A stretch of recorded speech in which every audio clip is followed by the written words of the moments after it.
Hello everybody, this is Stan. I'm over here at Versus Jiu-Jitsu and I'm trying to show a couple details for sweeps, things that I've been figuring out, things that have been around for many years, things that Rickson Gracie talks about, but sometimes they're a little more hidden and we don't quite see the details, just like with everything. So the first thing I want to show is when we bridge, there's a big detail that we miss. The detail is moving your head offline and then turning your shoulders. Everything turns together, which means my shoulders and my hips turn together. And when we sweep people, that's super important in the middle of a chaotic scramble.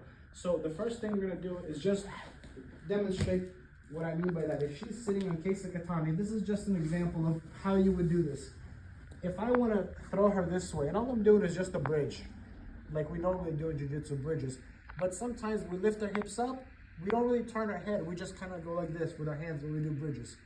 The key is to get my head offline, and that makes my shoulders move. When I get my head offline, I do this, see?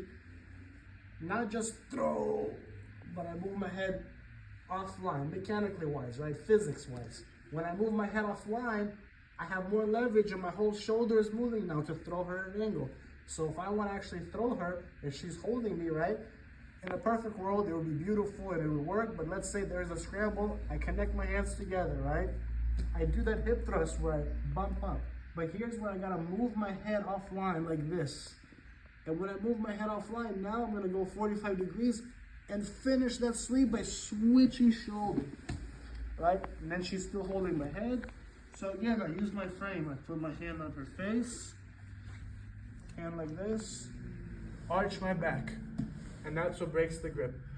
So the mechanics of it is, if you want to drill this by yourself, if you have 2 dumbbells, this is just so a person can feel it. You can come up with a lot of different ways of how to do it. This is just one way to do it. But let's say I want to feel this motion. I put a dumbbell here. This will be my hip thrust. This will be the hip thrust. And I hold the dumbbell here just so I can feel more of a weight when I move my head offline, so my shoulders move together. Now I do the hip thrust, and when I want to bridge, I move my head offline this way. And then when I lift, I should feel with this weight connected, this whole thing moves. And I do it a bunch of times. Move my head offline, boom. Lift, move my head offline, and then I want to feel this whole thing happening, right? And that's how we complete sweeps. Now, if you look at it even further, if Jen does her lasso sweep, right? Spider lasso sweep. First, this is how I personally like to drill sweeps. First, when we drill sweeps,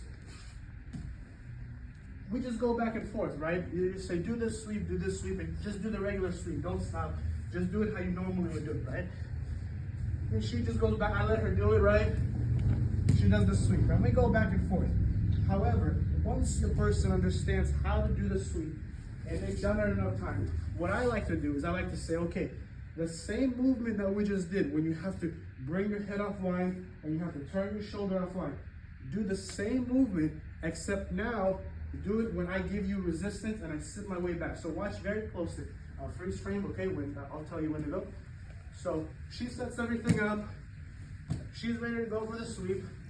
She starts the sweep, right? Start it. But I start basing back, right? And in the middle of a scramble, they give you resistance when they don't want to go. So this is how I like to drill the sweep.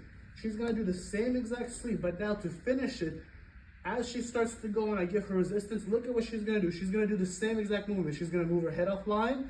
She's going to start looking that way. That's going to bring her shoulders up. And then she's going to move her hips. Yes. And the same sweep happened. It's just a bridge and a hip escape is what happened. Right? One more time so you can see.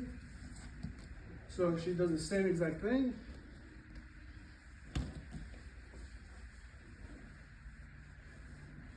Beautiful, yes. She does the same thing. She starts to go, she opens the knee, she loads me, and she goes for the sweep. But I start basing back, so she moves her head this way. Then she starts looking that way, lifting her shoulders up, and moves her hips, yes! And that's how she does it. And one last time now, do it quicker as I give you resistance. So she goes for the same exact sweep. Right, she starts to sweep up. And now as she goes, I give her resistance. Yes, and go. And she does that movement to finish the sweep. So as you can see, that same movement of moving your hips offline and then turning is what gets you to do your bridges. It's not just this way, it's actually move your head offline and turn your shoulder. Then I do this one, move my head offline, and then I turn my shoulder. And it starts doing this, instead of just going here. So I hope you guys found this informative. Thank you very much. Stay tuned for more.